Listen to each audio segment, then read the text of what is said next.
Welcome. I am Dr. Patrice Berry. I'm a licensed psychologist, and today I wanted to talk a little bit about careers in psychology, also kind of breaking down what different specialties are, because there can be a lot of confusion about different types of licensed mental health clinicians.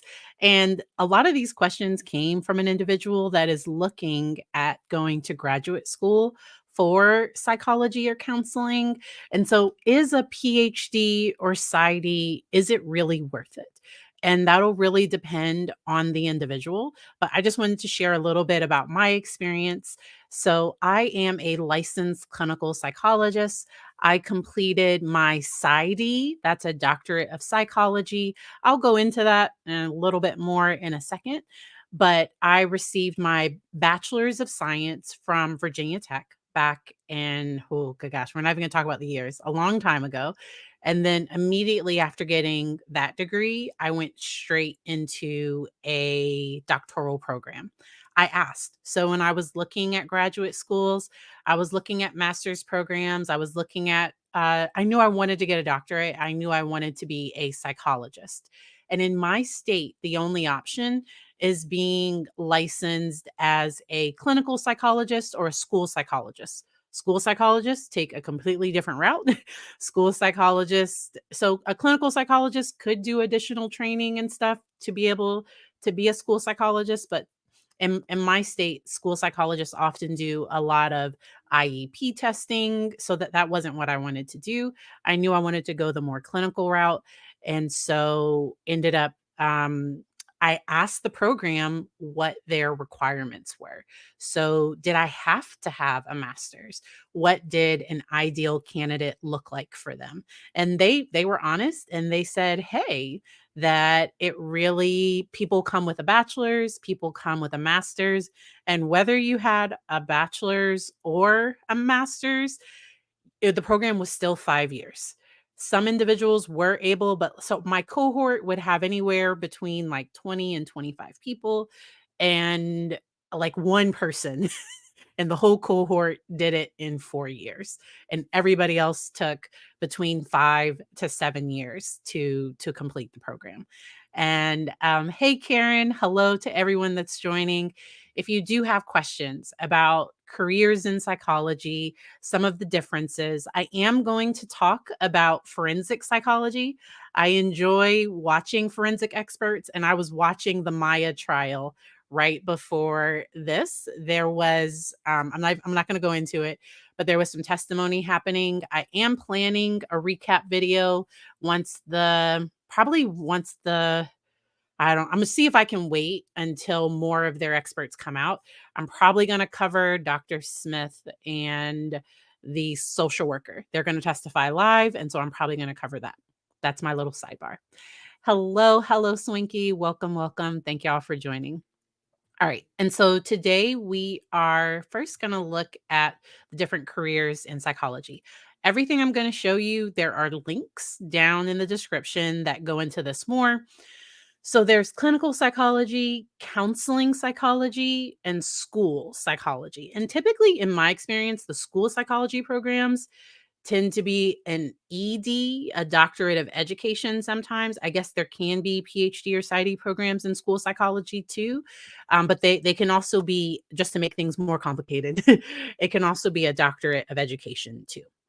But with clinical psychology, that tends to be one of the most popular. So there are over, according to this, the Independent Education Consultants Association, there are over 264 clinical programs. For counseling, there are 79. For school psychology, there are 72.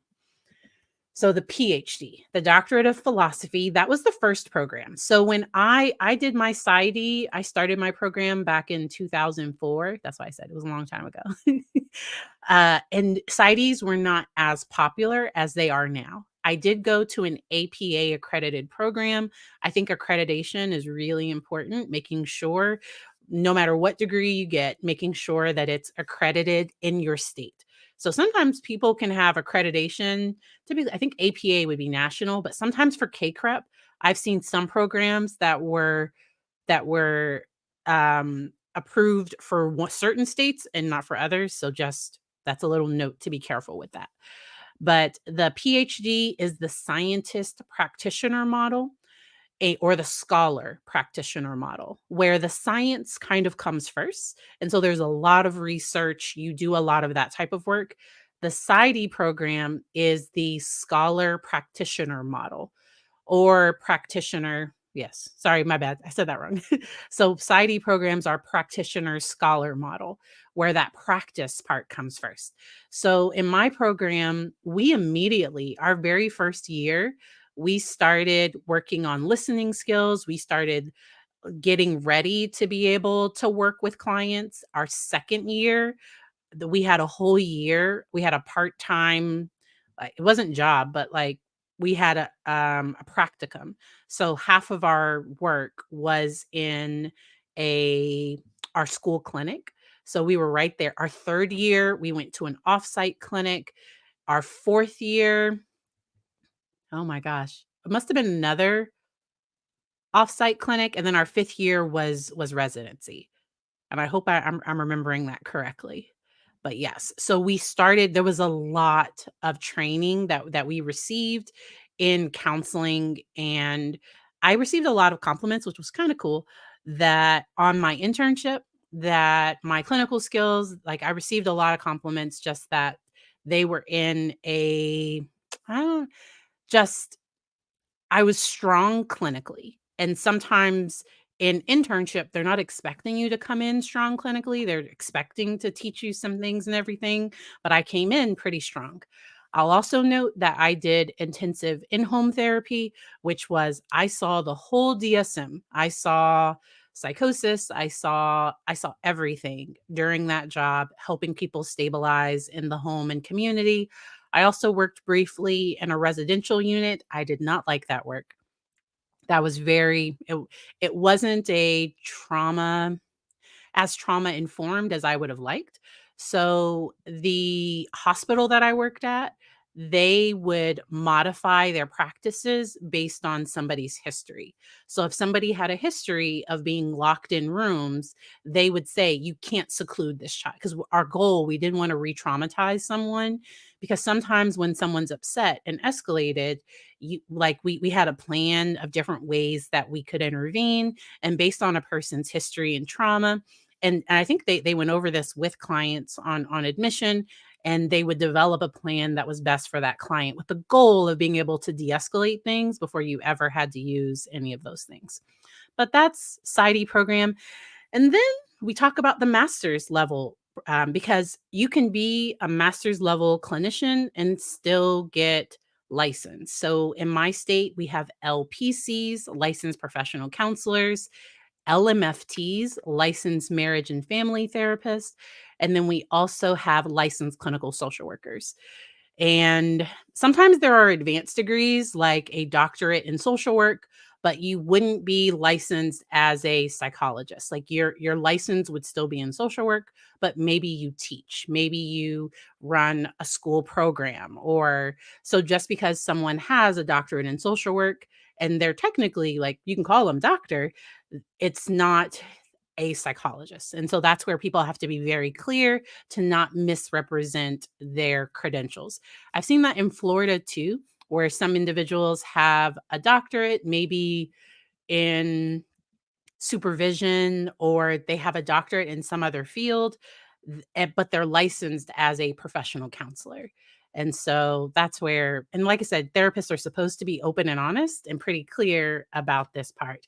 Hey, welcome, Monique. I'm glad you're here. So you were the one that asked these questions, and so I'm glad that you're able to do this. And so legal minded. So Karen is in the UK, and I'm glad that you asked this question, because so a bachelor's is typically required for all these programs. You have to have a bachelor's to get a master's. So that's the threshold. For some PhD programs, you have to get a master's, but that's where talking to the program that can really be helpful. And Monique also asked about what are some of the top programs. And so I am going to share, when I'm looking at programs, how do I find them? And let's see. Let me share this tab, and all of these links are in the description. Let me make this bigger so you all can see. Here we go. The font's a little small. All right. And so, no matter what type of program I would do an APA accredited program. It can be really hard to find online programs that are APA accredited. I do think the in-person aspect, that typically the in-person programs, they have a better structure. They often have their own counseling center. They have relationships with local people so that you're not trying to find practicums and internships on your own, that you do have the support of the larger university, because there's always money. So like programs like these, this is a for-profit thing. And so there are programs out there, but I would want someone to be a competitive when it comes to looking at internship, when it comes to applying, because so psychology, clinical psychology specifically, has an internship program in your last year that is similar to a medical doctor match. That's a very stressful period of time where everyone in the country, they all apply for a certain number of internships.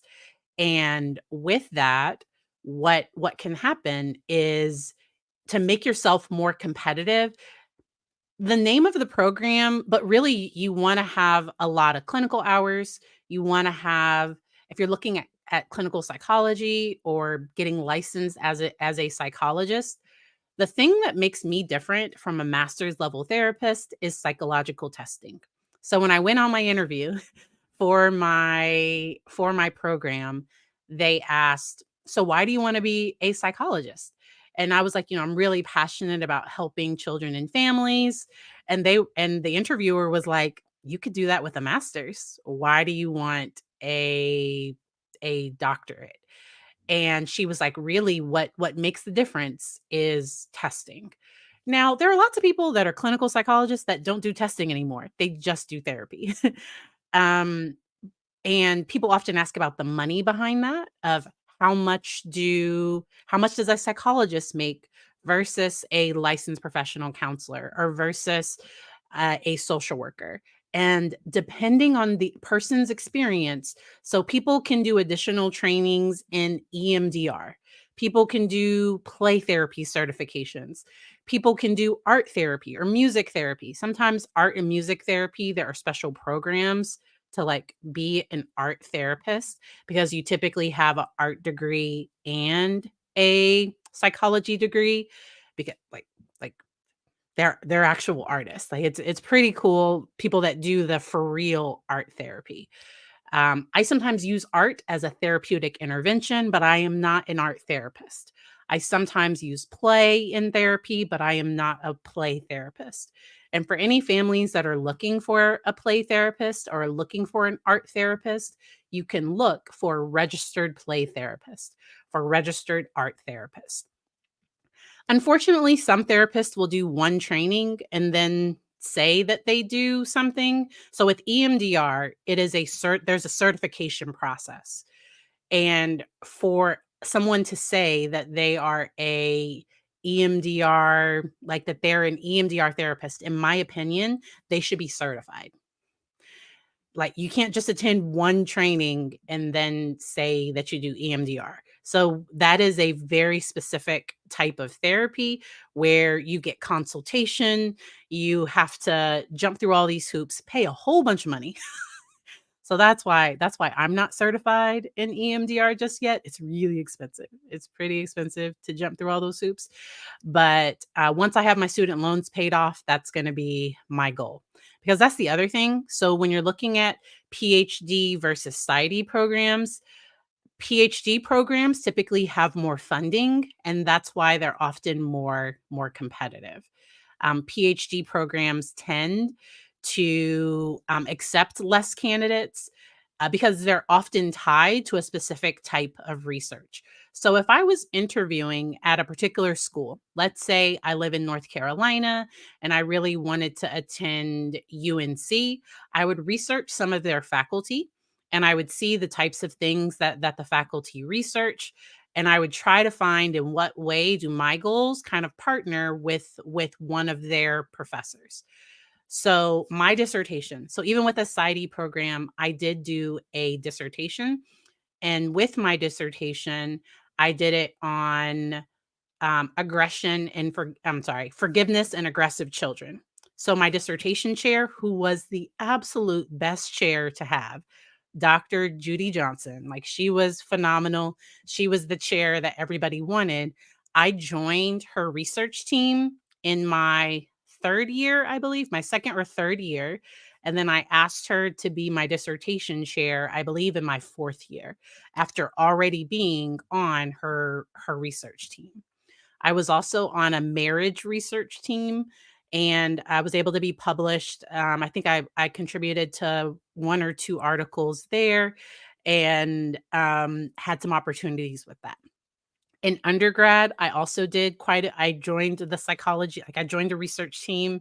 I think my 'Cause I joined my advisor's research team, I wanna say my 1st or 2nd year, and so being a part of research teams and getting involved in research, not that it'll always connect with exactly what you're passionate about, but that can sometimes get you some exposure, it can help you build your curriculum vitae, because that's what they call, so psychologists or professionals that have these long resumes, they call it a CV, a curriculum vitae, but that's that. So, I have the link below for APA accredited programs, and you can search for what type of program is right for you, what state you're looking for, what type of degree you're looking for, and um, and so that's that part.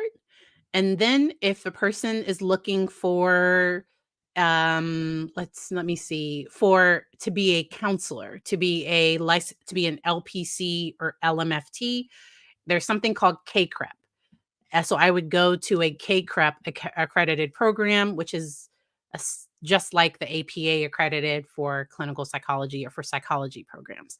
I would make sure to get a KCREP accredited program, because when you do this, it's typically easier to get licensed.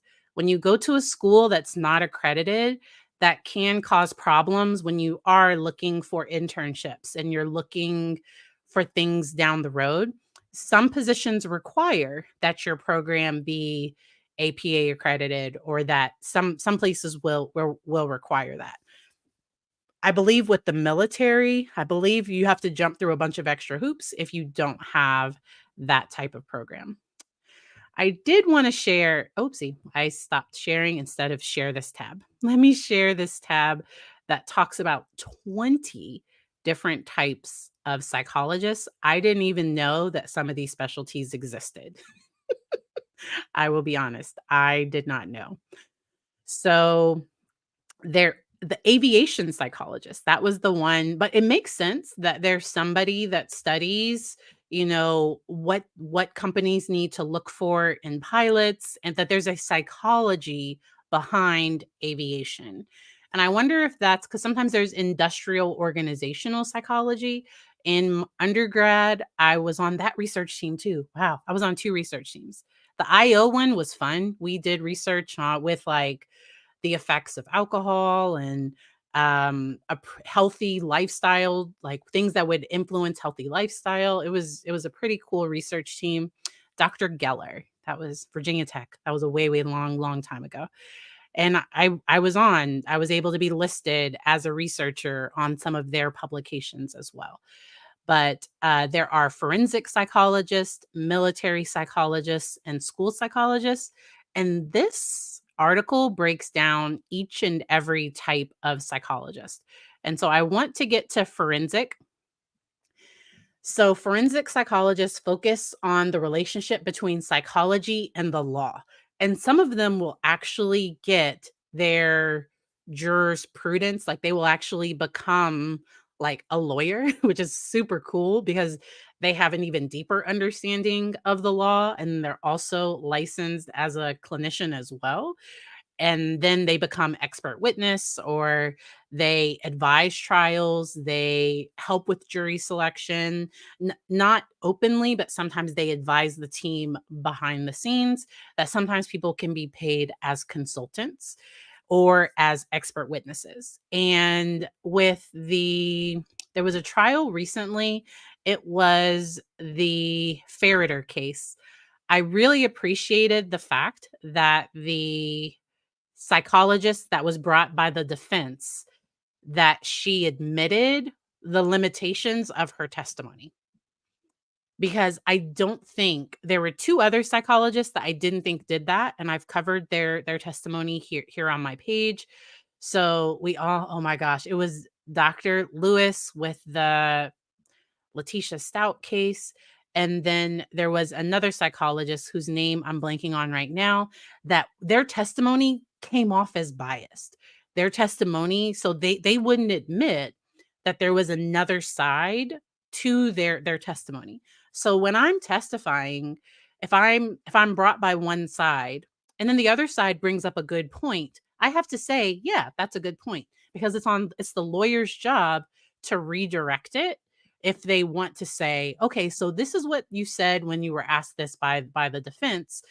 Well, why is that not your testimony, or like, why do you disagree with that, or something? Like, they'll try to redirect it, or sometimes the other side has a good point. And I think that witness did a much better job with that than the other one. They're also health psychologists, and I think that comes into the Maya case, because there are people that are trained in health effects. So I took a health psychology class in undergrad and learned about, so children with diabetes, medication compliance can become an issue around those teenage years. Teenage years seem to be difficult when it comes to medication compliance. And we talked about different research that's been done, different ways that they can study to improve medication compliance with teenagers. Because as this child is trying to be more independent and trying to kind of going through normal developmental stages, that they might start to struggle with taking their medication the way, or checking their blood sugar. And so there's research on ways that ways that families can support people in those situations. There's a ton of research on chronic pain, and that comes up with the Maya Kowalski case, where people were talking a lot of what experts, or a lot of people have testified about not seeing her pain. But I really like the testimony of the physical therapist that talked about just seeing a wince, or just that sometimes she would have these subtle changes where the physical therapist knew that it was too much pain, and she would make certain adjustments. And so health psychologists, that's a whole field. They often work in hospitals. I have a friend that, I don't know if she still works in a children's hospital, but sometimes they work with pediatric, so trigger warning for illness, but sometimes they work with pediatric cancer um, patients and their families. And sometimes they work with families, like when they're getting some really difficult news, to support the client or the child and the family psychologically. And so those are all things. Um, Now for a little bit more of that personal, do I think it's worth it to get a PhD or a PsyD? And the thing that I'll say is, if you if you have a reason to do it, so don't do it just to be called doctor. Way too much, way too expensive. It's a lot of work. Graduate school was some of I went through some of the hardest challenges of my life. Like, graduate school, there were parts of it that I enjoyed and that I really liked, and then there were some parts of it that felt like torture. There's no other way to describe it. It was painful. We had to pass our so we had comprehensive exams that were supposed to prepare us for the EPPP, and you had to pass at a certain percentage. Oh, that's a great story. So, our very first day of getting accepted to this program, and we're there in our very first class. I'll never forget the professor saying, "Welcome, you all are now like, you all aren't doctoral candidates yet." Like, I've been accepted, I'm in this PsyD program, I'm thinking I'm working on my doctorate, and they were like, "Oh, no. In your 3rd year, you have to apply to become a doctoral candidate in the program. Like, if you don't meet certain milestones, you won't be a doctoral candidate. Like, you have to successfully defend your dissertation proposal. You have to pass your comprehensive exams. You have to successfully complete a certain number of practicum hours." Like, there were all of these things where it was like, "Oh, like, I thought I was in the program, and, like, I'm automatically, like, as long as I do what I'm supposed to do, I'm gonna graduate with my doctorate." And it was like, "Yes, and there's also a bunch of other things to do." There are some great questions over here. And so thank you for reminding people to push that like button. I appreciate it. I don't always say the YouTubey things. All right. So, oh, so I am not starting a program. I'm talking about careers in psychology. And so unless you're talking to other people in the chat, because there are people considering going to school to become counselors, to become licensed therapists. And more licensed therapists are needed. So there are a bunch of therapists that are probably going to retire in the next. So the amount of therapists and the need that we have, there's a significant gap between those two, especially therapists from marginalized backgrounds. So when psychology started, it was a lot of white men. Like, there's no other way. Like, that's just how the field started. And they probably got paid more. So when women start to dominate a field, the pay, so that's what happened with teaching. Teaching used to be a pretty well-paid profession, and then, like, it it went down. I hope teaching goes back up, because I think teachers should be paid a minimum of 6 figures for the work that they do, for all that, like, they're building the not they're teaching the future doctors, lawyers. Why should they be living on, 40K a year, or, like, having to get part-time jobs? There was an article I saw recently, a teacher left their job as they left their job as a teacher to work at Costco, and they're making more at Costco than they did as a teacher. I think there's a problem with that. And so I'm all for teachers getting paid more. Um, but with a degree in psychology or counseling, it's like, for your goal, because if your goal is to be an awesome therapist and to have your own practice, or to work in a group practice, or to be a military counselor, whatever your goal is, I would see what education is required to meet that goal. So when I was looking at becoming a psychologist, there were some insurance panels that require, and this was back in the day, so they probably don't require this now, but there were some insurance panels where it was easier to get paneled if you had a psychologist on board. So I was like, "Ooh," I saw that and I was like, "I wanna be a psychologist." Like, that was one of the biggest reasons. Like, "Ooh, if I ever start my own business one day, I don't want to have to bring somebody else on that has that degree. Like, I wanna just have it." And that's what I do now. So I have my own private practice. Somebody asked me on TikTok how much psychologists get paid, and that can really depend. So sometimes psychologists will work for the state, and they'll make anywhere from 60,000 to $100,000 a year, or possibly more, depending on, their role and position, years they've been working. And then in private practice, so from the time I've been licensed, so I've always been a pretty hard worker. So I used to do supervision, and then on top of supervision, I would see clients. And so ever since I've been licensed, I've always made at least 80K or more. And really, like, if my billable hours are really good, and um when I'm doing psychological testing and all of that, so my numbers can be higher. For me, my mental health and not burning out is really, really important. Okay. So this past summer, I cut back my hours quite a bit.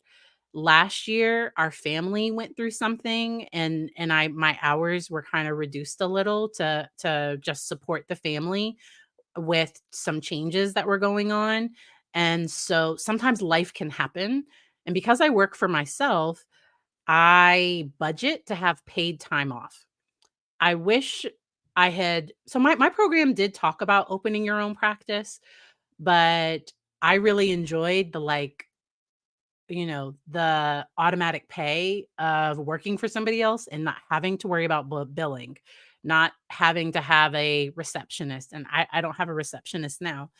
And so I liked having all those things in place. And there is a freedom for when it comes to working for myself, because if I wouldn't be able to be on YouTube like I am if I worked for somebody else.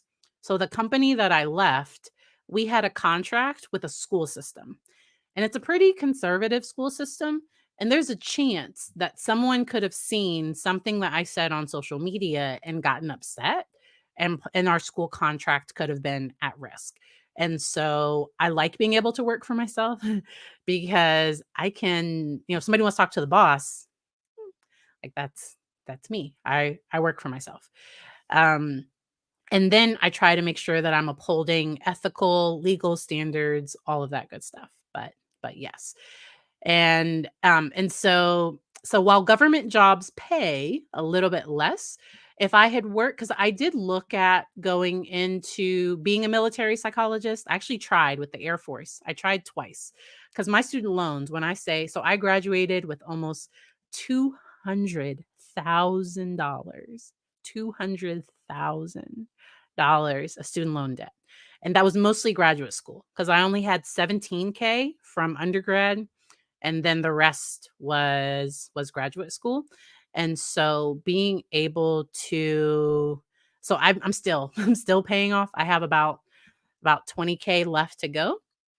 They go back, I think my student loan company, they're going to take out their money, I think, on the 22nd. I did apply to have them lower the payment because I was on a graduated repayment program or repayment plan, to the point where my payment was significant each month. I kind of looked at it as like a condo, oh, I'm paying for my little condo. No, like that was student loans. That was that degree. And so if I could do the same thing and just have a master's but not have as much debt, I would do that. Sometimes you can get funding for programs. Typically, like I said, PhD programs typically have more funding, but they accept less people. So a typical cohort for a PhD program can be like 4 to maybe sometimes 2 to like maybe 6 people. Like, it's normally pretty small.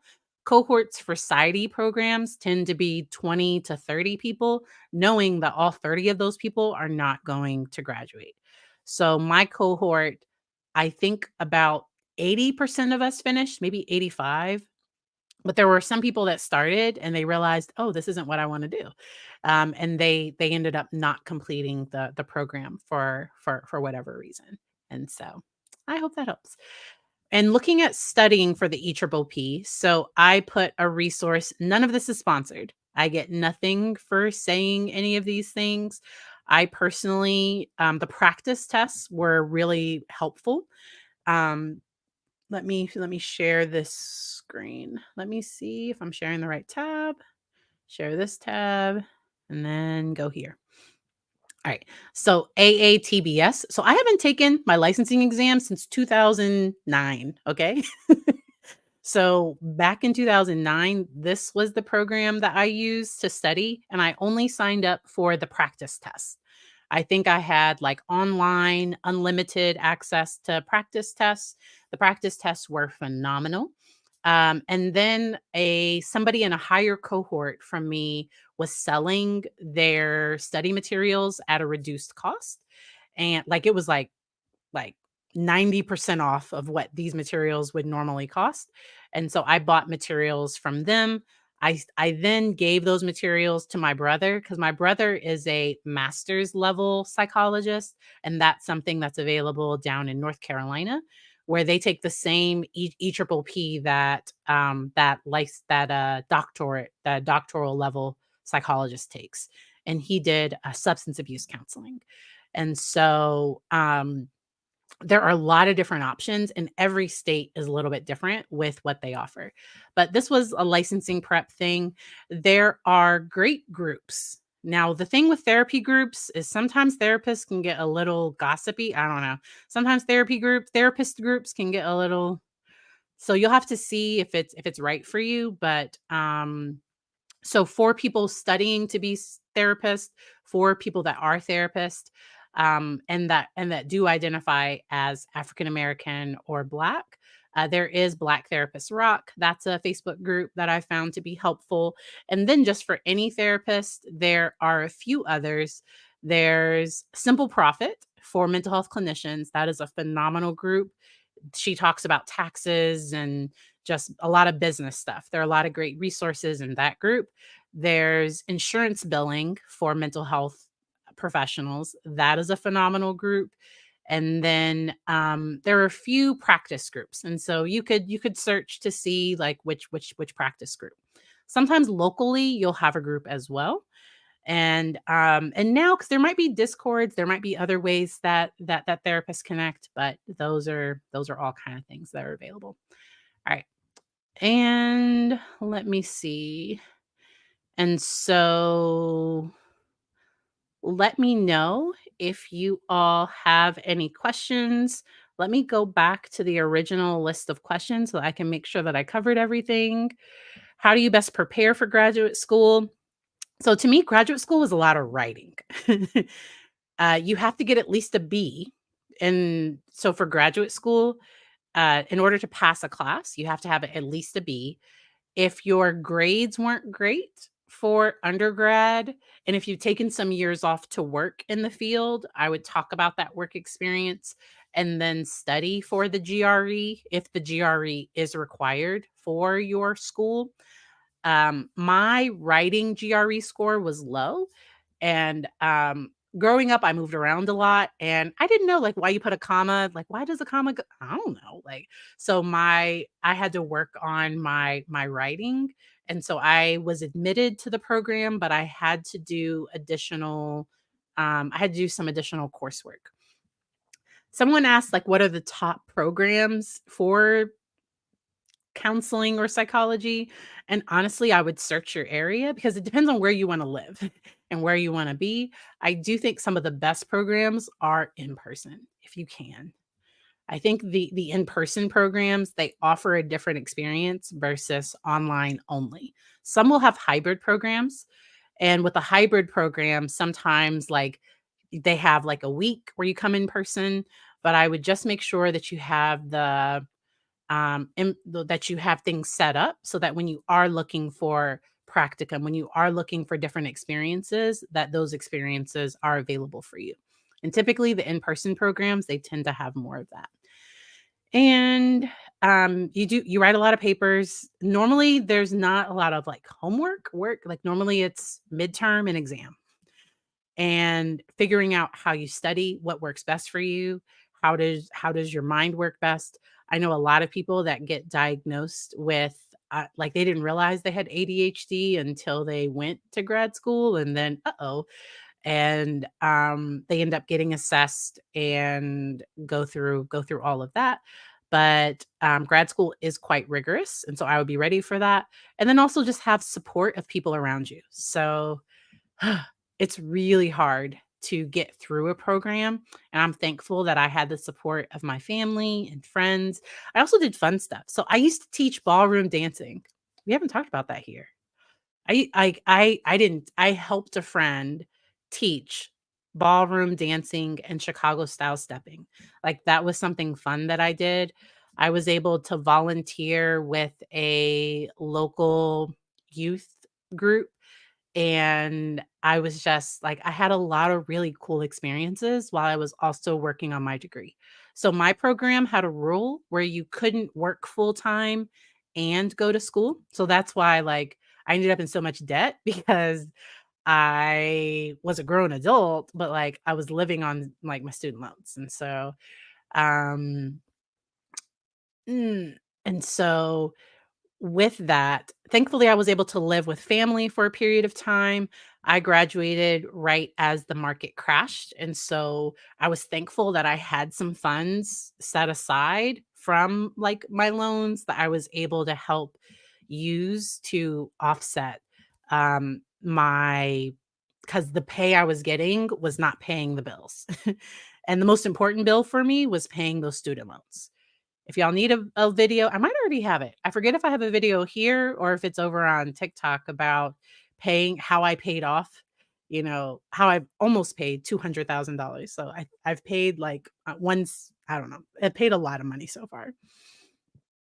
I don't want to think about it because we haven't talked about interest. And I have all federal loans. So if you do have to do loans, do not try to avoid private loans if you can. Federal loans, those are the ones that go on deferment. Those are the ones that you have more flexibility with, where there are government constraints with like how much they can charge you with interest, how much they can charge, and if they are forgiven, it's just those federal loans that end up getting forgiven. So make sure to be mindful of that.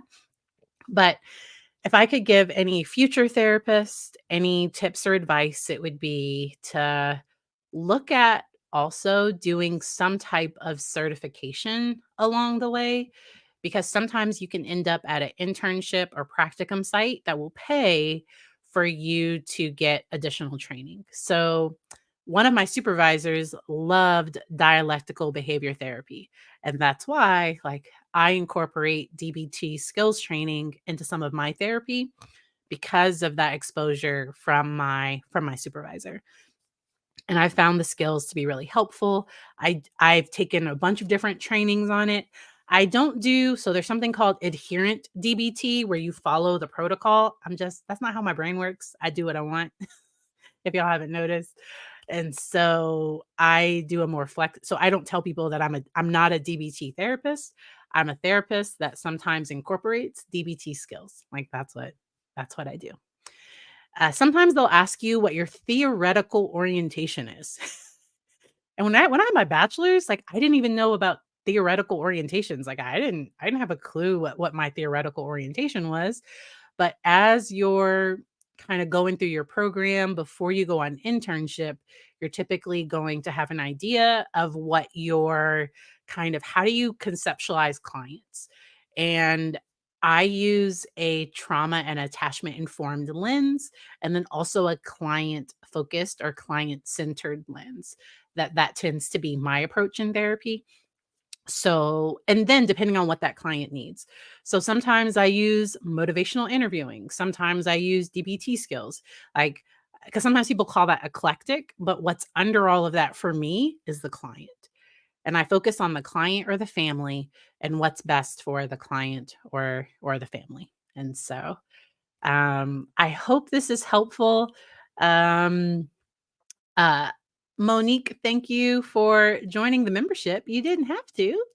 I appreciate that support. It truly does mean a lot. It helps me be able to do this kind of stuff a little bit more.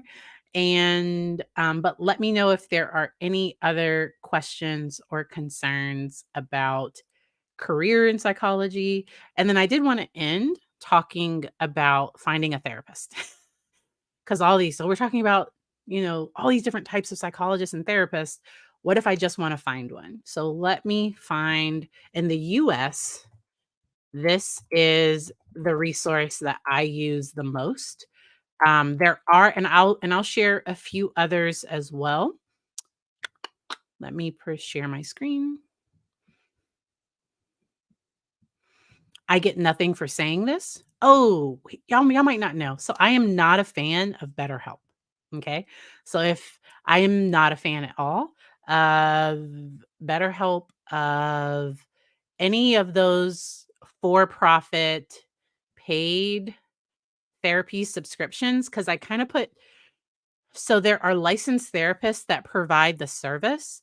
But if you look at the description of it and what they can and can't do. So if you have a therapist on BetterHelp and you need a something for HR, like if you need a diagnosis for HR to get accommodations at work, a BetterHelp therapist, it's in their policies, they can't do that. BetterHelp, it's up to the therapist whether they take notes or not because it's not billed to insurance. And then make sure if you are using BetterHelp that you don't give them access to that your privacy settings are set, that they can't market your personal information. They got in trouble for that, that they were kind of automatically including people in that marketing and that they were monitoring. So it's my understanding that they were monitoring chats and that they were monitoring, and that sometimes people, if they were talking a lot about depression or anxiety, that then they would be fed ads on depression and anxiety. So the platform I use for therapy, it is secure. It's end-to-end encryption where um like the program I'm using doesn't then use that client data to market to them, to pay. Like they don't sell that data to market to them. So if you are using any things like that, make sure that your privacy settings are set up where you're not. And then if you do see therapists marketing BetterHelp, I would just ask if no, but okay. So typically a lot of therapists that market for BetterHelp, they are not actually therapists on there because those platforms have a history and I've never been a BetterHelp therapist. I'm just talking from things I've heard other people say. I've heard other people say that they don't pay their therapists well, and that it typically tends to be, and it's nothing against newer therapists. So I was a new therapist that like I needed experience. I needed, which was really cool. But with certain platforms, they can't work with severe cases. So sometimes if a person has certain diagnoses, they won't be a good fit. Like they have to be referred out. As a BetterHelp therapist, it's my understanding that you can't recommend like medication, like you can't recommend any of those things, and you don't diagnose. And so if somebody's just kind of sad sometimes and like they just want some extra support, that might be a good fit for them. But if they need therapy, if they need like to work with a licensed therapist, then I would come here. And so you can search your city. I'm just going to search Fredericksburg, Virginia. And then what you can do is you can then sort it by the issue. Let's say I want to sort it by ADHD, and then I want to sort it by insurance. Let's say I have Blue Cross Blue Shield. Let's say I only want women. And then the type of therapy, let's say I want to find somebody that does dialectical behavior therapy. And then let's say I'm looking for a therapist for my child, then it will sort it by age. Let's say I want the price to be less than $90. And so that's when so there are some so this is resident in counseling means oopsie, sorry. No. So I don't know any of these people. I did know Christina Bananca, but that's so she's a therapist at a phenomenal she's a really awesome person. But that's all. I get distracted. Okay. So resident in counseling is someone who has completed they're working towards licensure. So they've completed their master's. This individual has a master's in education and they are a licensed mental health professional resident, which means that they are studying to be a probably LPC, but I don't know that for sure. It could be LCSW, but they're licensed mental health professional resident. Then there are pre-licensed interns. So this individual has a bachelor's and they are an intern. Interns and residents always have supervisors. And so they typically have their supervisor listed. Psychology Today lists the supervisor on there because they verify credentials. I had a Psychology Today profile long, good gosh, back in 2020. I got a free 6 months and I was fully booked and I was turning away people, but I was paying them. So therapists have to pay to be on Psychology Today, to be a part of their directory. It's like marketing. So therapists have to pay to be on that online directory. So every therapist in your area will not be on Psychology Today. Some therapists are going to be, hey. Some therapists are going to be on Therapy Den. is free. So Therapy Den is free. Then there are some other websites. I have some listed in the descriptions of most videos, most likely this one. If someone is LGBTQIA+ and they're looking for a therapist, there's inclusivetherapist.com. If they're part of a marginalized group and they're looking for a therapist, there's Therapy for Black Girls, Therapy for Black Men. There are a lot of different therapy directories. And the ones that pay, because sometimes what shows up to you on Google, some people and it'll say it's an ad. Some people pay to be towards the top, or they work out, SEO. They work out to be, like, one of the top people featured when you search for certain things in a certain area. And so if you are looking for a psychologist, if you are looking for whatever, those are things to do. If you are looking for a therapist, I would really recommend asking questions. So, the first question, if you're calling someone or emailing someone, is to ask, "Do you have availability?" So, before I go in, first question, "Do you have availability?" Yes. "Do you accept insurance?" Unless I'm ready to cash pay. Like some people, "Hey, if you can cash pay, do you?" I did cash pay for one therapist. I will say I got better in like 6. It was expensive. It was like 180. It was expensive per session, and I think I got better in like 6 to 8 sessions. I could be wrong. I have used my insurance for therapy as well. Both therapists were so just because someone accepts insurance doesn't mean that they're less qualified or any of those things. Just because someone doesn't accept insurance doesn't mean that they're necessarily bad. It just means they don't want to fool with insurance. That's what that means.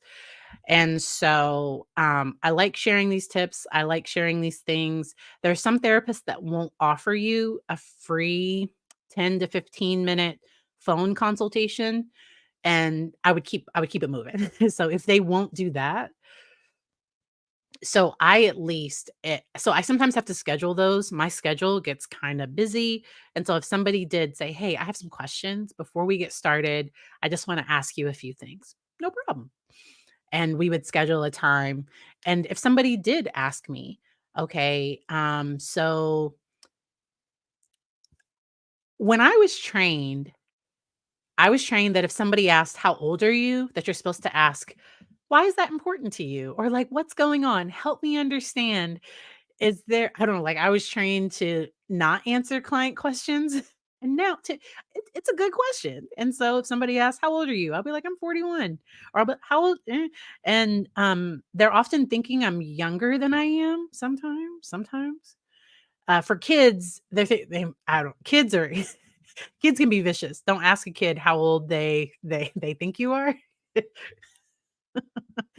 Um And I see a question about Amber Heard. Ooh, oh, wait a minute.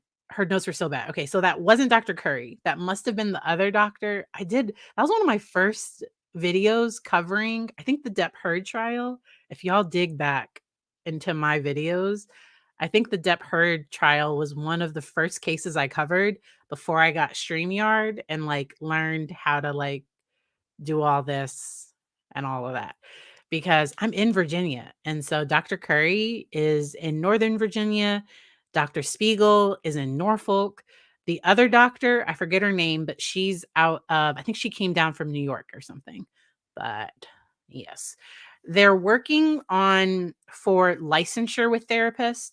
They're working on having it be easier for therapists to practice across state lines. So I'm only licensed in Virginia. There is something called Psych that I could apply to. It's a whole bunch of hoops. And I'm fully booked. It's a whole bunch of hoops to get licensed in all these other states. And I'm not going to do it. But there are therapists that are licensed in multiple states. And sometimes on different directories, they'll say that they're licensed for online therapy in Michigan. And I don't know, like they'll list the states that they're licensed. There isn't the same reciprocity with counseling degrees, so I can't automatically practice in Maryland During the pandemic, some states did give reciprocity a little bit easier because I applied to be able to do reciprocity with North Carolina, where I sent them my licensure and because I was working or I was going to work with somebody that was down there, and but then they mailed me when emailed me or they sent me a letter when that ended. So there was a period of time when that particular thing ended. Yeah, she was from New York. So I do remember that person. It was, and that's another example of experts not admitting that they might not be right about everything. So this individual was very passionate that Amber Heard definitely had PTSD, and yet they weren't admitting that like some of the behaviors could have been something else or that there was a benefit of the individual trying to present a certain way. And to me, that particular expert came off, and I don't know that they meant to be. So to me, Dr. Curry just had this professionalism that we all strive for. The the other witness, she seemed to get agitated with the other side, and it all rubbed me the wrong way. Yes. I really did enjoy carrying it. Exactly. The the CE requirements, sometimes there are tax requirements because 'cause you're technically collecting revenue, so there could be tax implications. Even though my business is registered in Virginia, there are some places that if you have an online business in another state, you might be obligated to pay. I don't wanna jump through those hoops. I'm not going to.